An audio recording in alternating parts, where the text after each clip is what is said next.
Man, oh man, this is some case. We have to, it's got so much to it. We got to bring in another one here. We got to bring in another great guest to be able to help us break this down. I may have three by the time it's all said and done because this is just an amazing case.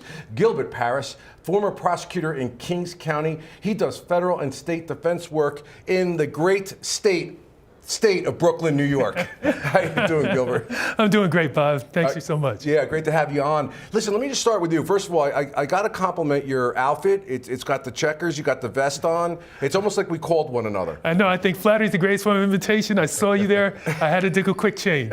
We got to take a picture after this. So, Gilbert, let me get to this. I mean, when you have, just based on your experience, I've just never seen it happen. I've seen 404 information come out with other act evidence or bad acts, as they call it, evidence. But I've never seen all of the people that were actually victims testifying in court where a defendant had to defend himself literally against each of those things. Different than Cosby, where there was one victim and the other witnesses were brought in as 404 witnesses. What are your thoughts about that? Right. I mean, I think it's interesting. This is one of those cases where prosecutors, judges want to consider if there's a pattern, as you know, what we call the Molyneux exception, where all of these elements committed against different people.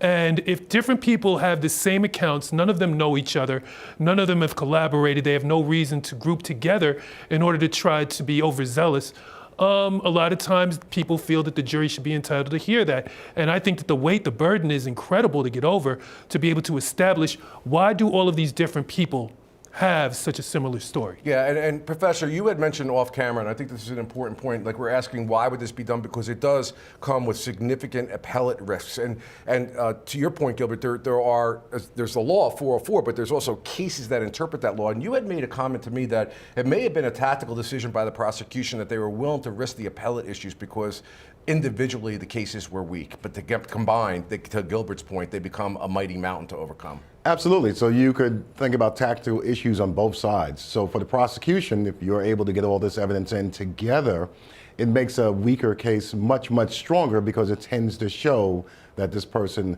has some type of common scheme of operation.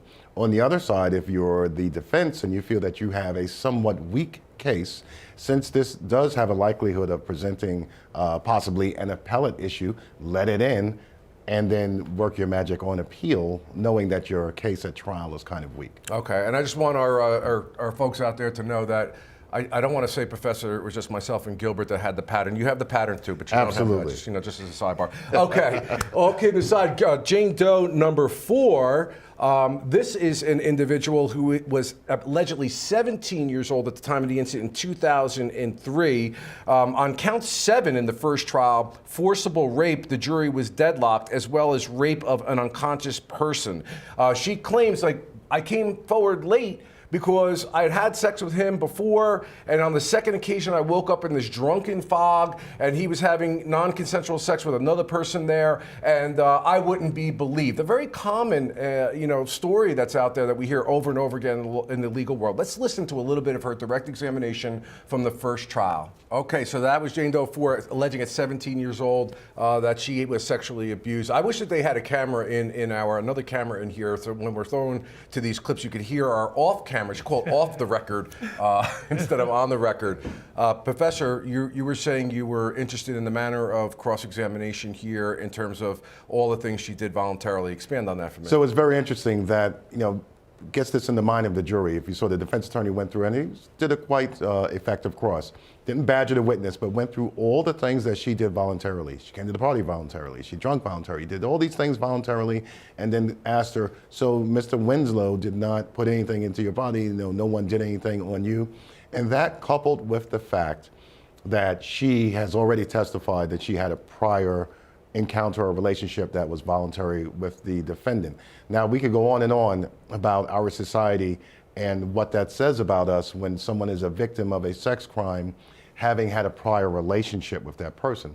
unfortunately, it's a higher mountain to climb. Yeah, and Gilbert, I want to talk about that because we were talking about the societal differences and how these cases are handled. I can tell you from when I was a baby prosecutor to now, there's a completely different mindset with regard to, oh, she was under the, back in the day, it would have been she was under the influence or whatever. It never would have saw the light of day. But today's a different story. But there's also a downside to that. I'd like you both to comment briefly on that. Absolutely. I mean, I was saying that among my own relatives, even my son, some of his friends, when I talk to certain men, one of the things that I caution them about when they are involved in certain consensual sex acts, or if it's going to be a girlfriend, to make sure that they're conducting themselves in a manner that they cannot be set up for the possible charge of a false rape. Now, we had discussed this earlier for a little while, the pendulum sometimes swings too far to the right or too far to the left, and we don't quite hit the middle. And I think that the goal, and in every trial, of course, the goal is supposed to be to hit that middle. So some of these things in terms of focusing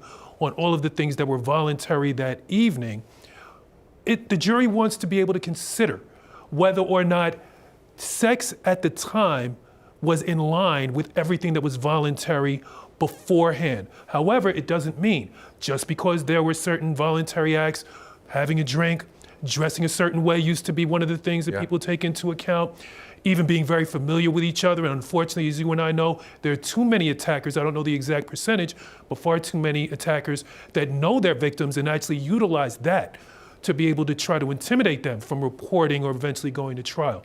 However, I think in this individual case, the jury needs to be able to consider all of the things that happened on that evening. It's interesting, ladies and gentlemen, how society changes and the prosecution and defense mindset and juror mindset changes. These are excellent points. Of course, any kind of sexual assault should be aggressively prosecuted, but there are, unfortunately, some instances in which false allegations are made as well, and we want to make sure we ensure due process. You can only get this kind of commentary here on the Law and Crime Network. Of course, gavel-to-gavel coverage. We're going to take a break. We'll be right back.